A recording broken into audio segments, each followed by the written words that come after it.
वैसे तो बोला जाता है कि किसी भी बुक को उसके कवर से जज नहीं करना चाहिए, बट लेट्स बी ऑनेस्ट, हम सब ये काम करते हैं। सिमिलरली एक स्टूडेंट के एग्जाम के प्रति उसकी प्रिपरेशन और सिंसियरिटी को हम उसकी पेपर प्रेजेंटेशन स्किल से जज करते हैं। इनफैक्ट अगर आपने बोर्ड एग्जाम में एक आधा पॉइंट आंसर में कम भी लिखा है, लेकिन आपकी paper presentation skill on point है, तो यस, आपको उस क्वेश्चन में पूरे अंक मिलने की पॉसिबिलिटी होती है। तो चलो विदाउट वेस्टिंग एनी टाइम मैं डिस्कस करती हूँ क्लास 10th और 12th की इंग्लिश की आंसर शीट आपको कैसे प्रेजेंट करनी है। Okay, so let's start with the margins first. English के पेपर में हमें कोई कैलकुलेशन नहीं चाहिए होती है, तो मार्जिन की विड्थ आप अप्रोप्रिएट रख सकते हो। Narrow margins can also work for you. बहुत वाइड मार्जिन की जरूरत नहीं होती है, बट हाँ, इतनी विड्थ जरूर रखना कि मार्जिन मार्जिन जैसा लगे, सिर्फ एक छोटी सी लाइन ना लगे। एनीवे, सेक्शन का नाम आपको मेंशन करना ही करना है, चाहे वो सेक्शन ए है, बी है, सी है, so on and so fourth.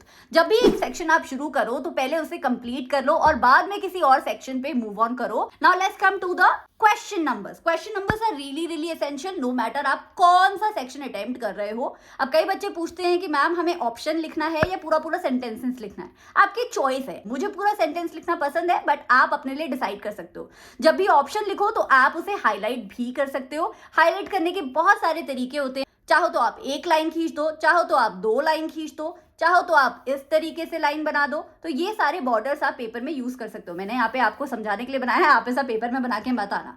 जब भी 1 मार्क का क्वेश्चन पूछा हुआ है आपका रीडिंग कॉम्प्रिहेंशन में, तो वर्ड लिमिट का ध्यान रखो। बहुत ज्यादा लिखोगे तो भी उसमें एक ही मार्क्स मिलेगा, तो 1, 2 या 3 लाइन में अपने आंसर को खत्म करने की कोशिश करो। लेकिन अगर आपसे रीडिंग कॉम्प्रिहेंशन या ग्रामर सेक्शन में कंप्लीट द फ्रेज पूछा हुआ है, तो ऐसे क्वेश्चंस में आप सिर्फ आंसर लिख के आ जाओगे तो काम नहीं चलेगा।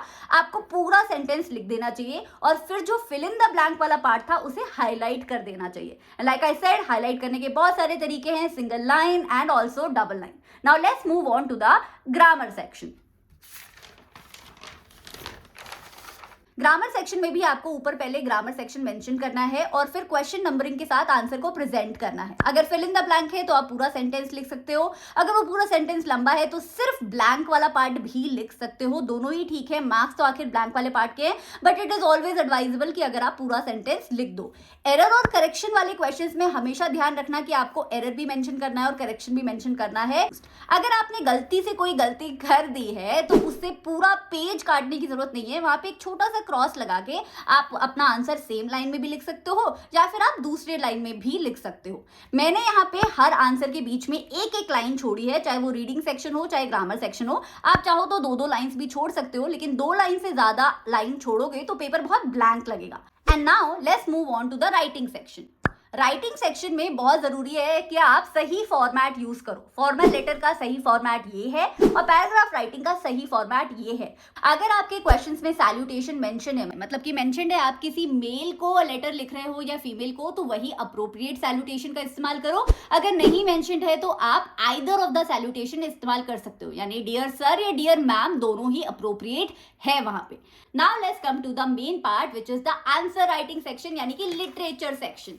आंसर नंबर डाल के उसके अगेंस्ट अपना आंसर लिखना है। मैंने यहाँ पे ऑप्शन डी को ब्लॉक बना के हाईलाइट किया है और साथ में फिर अपना आंसर भी लिख दिया है ऑप्शन में जो भी दिया था। आप चाहो तो सिर्फ ऑप्शन भी लिख के आ सकते हो, क्योंकि ये पूरा एक पार्ट था क्वेश्चन का और ये सब पार्ट्स थे, इसीलिए मैंने बीच में सिर्फ एक लाइन छोड़ी है। लेकिन ऐसा ही जब मैं दूसरा क्वेश्चन कर रही थी जिसके बहुत सारे सब पार्ट्स थे, तो मैंने बीच में 2 लाइन छोड़ी है। आप चाहो तो 3 भी कर सकते हो और 2 बड़े क्वेश्चन को बीच में से सेपरेट किया है 2 लाइंस डाल के, जो मैंने पेंसिल और स्केल से ड्रॉ किए।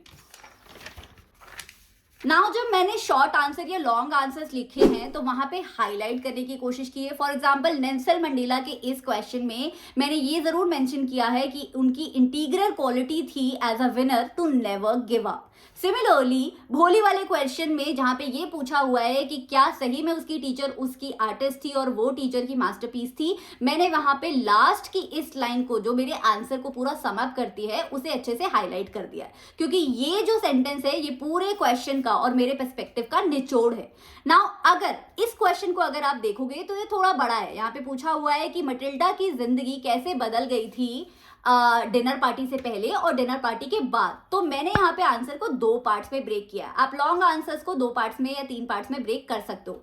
बिफोर डिनर पे मैंने एक पैराग्राफ लिखा है और आफ्टर डिनर पे मैंने दूसरा पैराग्राफ लिखा है। बिफोर डिनर वाले में मैंने हाईलाइट किए हैं पॉइंट्स, जैसे कि उसकी जिंदगी फ्रूगल थी, यानी कि वो बहुत ज्यादा अमीर नहीं थी, लग्जरी अफोर्ड नहीं कर पाती थी, फिर भी जिंदगी पीसफुल थी, प्यार था जिंदगी में। और आफ्टर डिनर उसने बहुत ज्यादा उधार ले लिया था उसके हस्बैंड ने, और वो उधार चुकाते चुकाते, लोन चुकाते चुकाते उसे हाउसमेड को फायर करना पड़ गया था और उसकी जिंदगी बहुत हार्श हो गई थी। या तो आप लॉन्ग आंसर्स में किसी एक पर्टिकुलर सेंटेंस को हाईलाइट कर सकते हो, वो सेंटेंस वो होना चाहिए जो पूरे के पूरे आंसर का जिस्ट बता रहा हो, या फिर आप ऐसे वर्ड्स को हाईलाइट कर सकते हो जो पूरे आंसर का एक रेफरेंस दे रहे हो, जैसे कि मटिल्डा की लाइफ फ्रूगल हो गई थी, so on and so fourth. Now बड़े आंसर लिखने की एक और ट्रिक है जो मैंने पहले वाली वीडियो में भी बताई थी, वो ये है कि बहुत लंबे आंसर्स को आप 3 पार्ट्स में अपने दिमाग में इमेजिन कर सकते हो बिफोर यू स्टार्ट राइटिंग।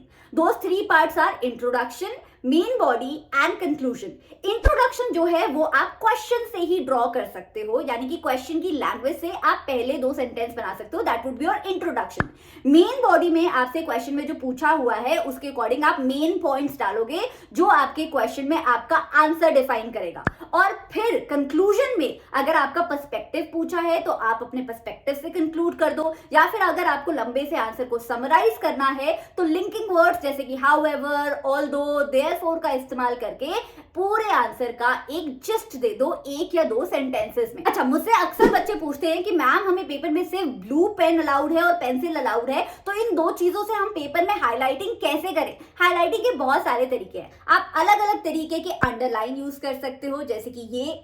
आप चाहो तो बॉक्सेस भी बना सकते हो जहां पे आपने राइटर का नाम लिखा है या पोएट का नाम लिखा है। और सबसे अच्छी ट्रिक, आप चाहो तो इंपॉर्टेंट वर्ड्स को, स्पेशली जब आप किसी पर्सन का नाम लिख रहे हो, कैपिटल अल्फाबेट्स में भी लिख सकते हो। These were the highlighting tips and tricks for you. I hope ये पेपर प्रेजेंटेशन की ट्रिक्स आपके काम आई और आप इन्हें पेपर में इस्तेमाल करके अच्छे नंबर से जरूर पास होंगे। मैं चलती हूँ अब, आई सी यू नेक्स्ट टाइम, बाय।